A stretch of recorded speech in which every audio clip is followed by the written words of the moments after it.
Saudara-saudara yang dikasihi Yesus Kristus, selamat bertemu kembali dalam sapaan firman Tuhan hari ini.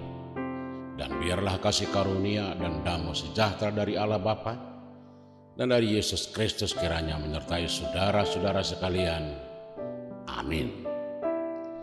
Saudara-saudara, karena tuntutan tugas dan tanggung jawab, Togi ditempatkan pada satu daerah yang sama sekali belum pernah dia kunjungi. Di daerah itu banyak kebiasaan yang tidak lazim di daerah lain, tetapi menurut daerah setempat hal itu sudah biasa dan tidak asing.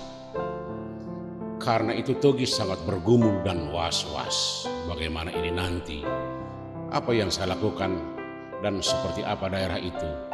Demikian yang selalu terbayang dalam pikirannya. Namun orang tuanya berkata, jangan takut. Sebab pada dasarnya semua manusia sama, hanya kebiasaan yang berbeda. Percayalah, kalau semua yang kita lakukan dengan sepenuh hati, tidak ada yang perlu ditakutkan dan semua akan baik. Perkataan ini sebenarnya lahir dari kata-kata bijak dalam Alkitab yang berbunyi demikian.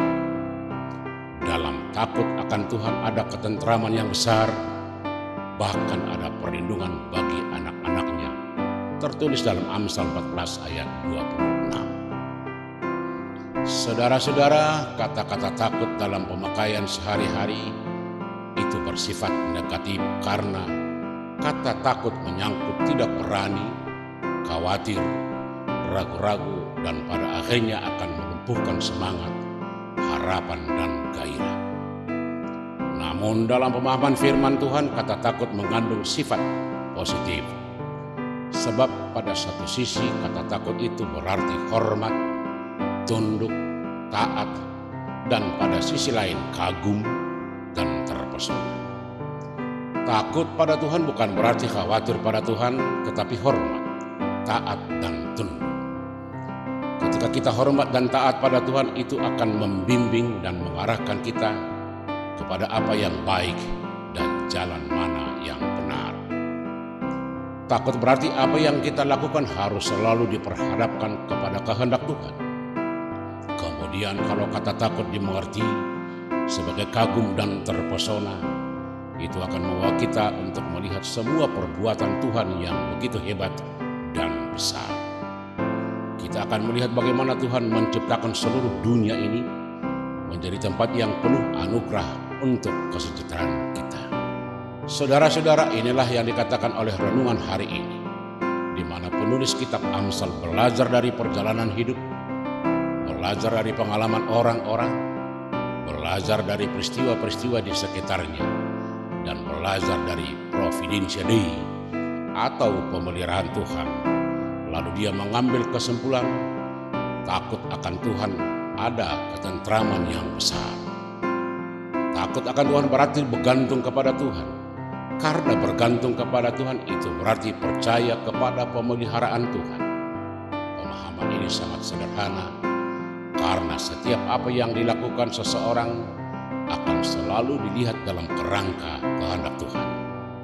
Yang pada dasarnya rancangan Tuhan adalah selalu rancangan yang baik.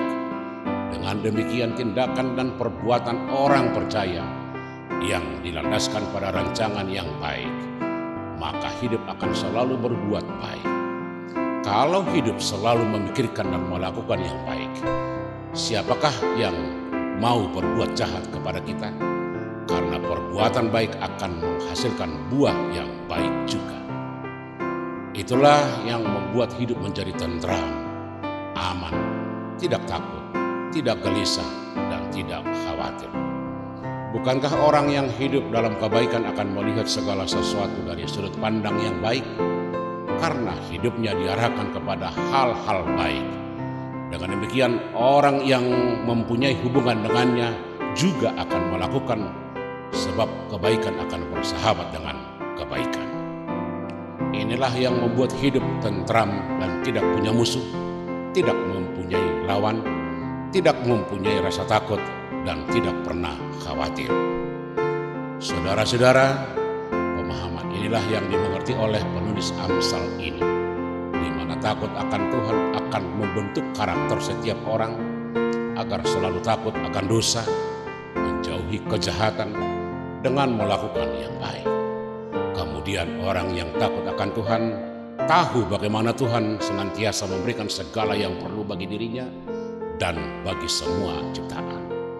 Dengan demikian tidak ada lagi kekhawatiran, sebab dia percaya Tuhan tidak akan pernah membiarkan orang-orang yang mengasihinya berada dalam kesusahan dan ketakutan. Demikian juga orang yang takut akan Tuhan merasa bahwa hidupnya dipersiapkan untuk menjadi inspirasi kepada orang lain. Dalam arti hidupnya akan selalu menggerakkan orang-orang di sekitarnya untuk menjadi lebih baik, lebih bermanfaat dan bermakna. Maka dari itu tetaplah setia kepada Tuhan, sebab Dia akan memberi ketentraman dan perlindungan. Amin.